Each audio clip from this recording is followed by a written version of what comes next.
many of you have ever quit something? And how many of you have felt some sort of regret after quitting?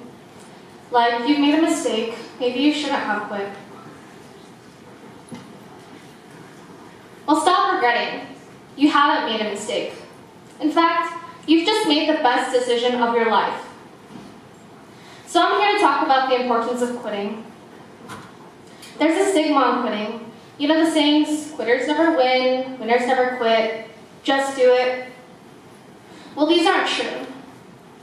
The posters in your local gyms are lying to you. The mantras that are branded onto the clothing that you wear are also lying to you. Quitters can win, and winners can quit. Don't just do it, because quitting does not equal giving up. They're actually two very different things. Giving up is saying that there's more I can do, but I don't want to bother doing it. Quitting, on the other hand, is saying I could do more, but I'm not getting the value that I want or expect out of this, so I'm making the choice not to do it. And these gyms and brands are getting it all wrong, because if they mean what I think they mean, they should say, people that give up never win, and people that win never give up. In other words, giving up is to the lack of perseverance as quitting is to the lack of passion. Say, for example, one of your many unresolved New Year's resolutions was to go on a diet. There are two reasons why this probably did not work out. Reason one, you gave up, which is probably the case for most failed diets. So you go on your diet, but you soon realize that you'd rather call an Uber to pick you up a pizza than drive all the way to your local Whole Foods to get a green juice and some organic quinoa.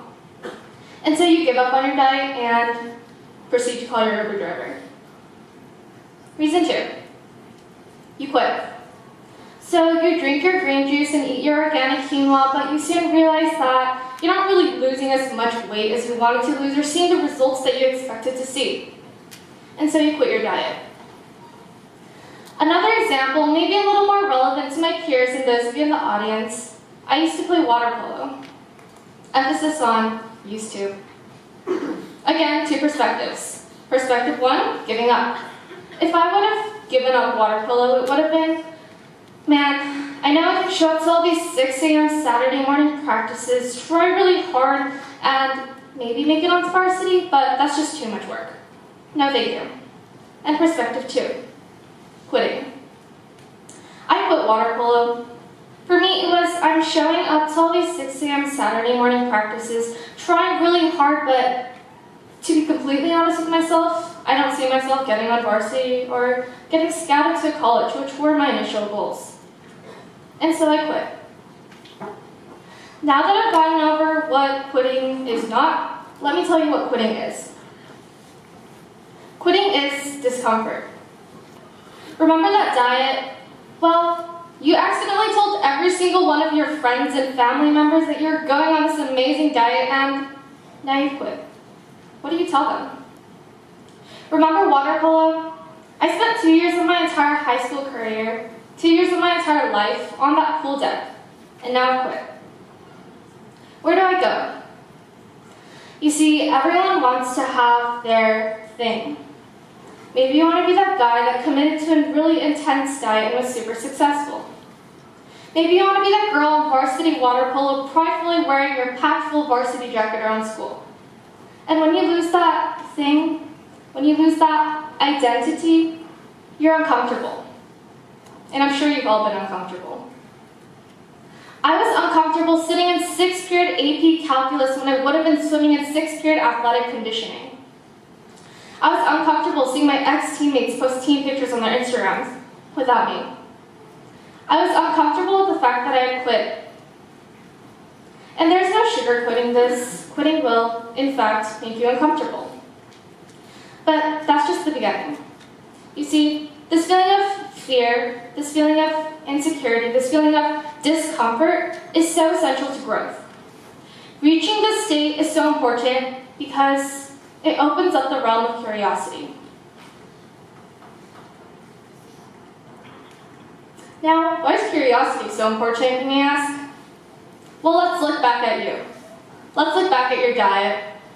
So, you quit your diet, you got over the fact that you quit your diet, you got over the fact that people know that you quit your diet, and now you're deciding what to do next. You ask yourself, well, why did I want to go on the diet in the first place? Well, I wanted to be healthy. So how do I be healthy without going on a diet? And so you open your mind up to new ideas, to new perspectives. Maybe you sleep earlier, maybe you wake up earlier, maybe you go to Pilates. But in that moment, you're doing something really important. You learn to find something that is right for just you. And this is when your intellectual wellness comes into play. Your intellect, your capability to think and understand is made well. You develop your own ideas, you question the norms, you step outside of your comfort zone to find your comfort zone. And ultimately, you start to think. I started to think when I quit water polo. I thought about my passions and I realized that this sport was not one of them. I thought about how to use my time. I thought about what I wanted to do. I thought about me. And so I started writing. It all started in the yearbook room. I was writing for the sports section of the Taurus. Then I went on to working on my own book, a collection of short stories. And just last summer, I was flown over on full scholarship to go to Georgia to work with professional journalists. And in the midst of all of that, I began to write for the LA Times High School Insider. I spent a day walking around 3rd Street Promenade with a camera in one hand and a microphone in the other, talking politics with strangers for my first parody poem, I Hear America Screaming. I spent a night booth hopping the parameters of a trendy local night market for my first entertainment article, 6 Essential 626 Night Market Tips to Make the Most of Your Visit. And within this year and a half full of discovery, figuring out what I wanted to do, and realizing that I wanted to communicate with people and communicate my voice on multiple platforms, I received a ticket from the high school insider coordinator himself to the Hamilton Ideas Exchange at the Hollywood Pantages Theater on the first day of my senior year. In the end, I'm not here to tell you that if you're on water polo, you should quit, because you'll find your passion. I'm also not here to tell you that if you're going on a diet, you should quit because it's not worth the meal prepping. Because as much as these things may or may not be true, that's not what I'm trying to say. If you truly feel passionate about what you're doing, go for it. But in the end, I'm here to convince you all that quitting can be a good thing. And quitting will lead you to a more stimulating, more successful, and more intellectually well life. So stop quitting. Stop waiting. And maybe you too can make the best decision of your life. Thank you.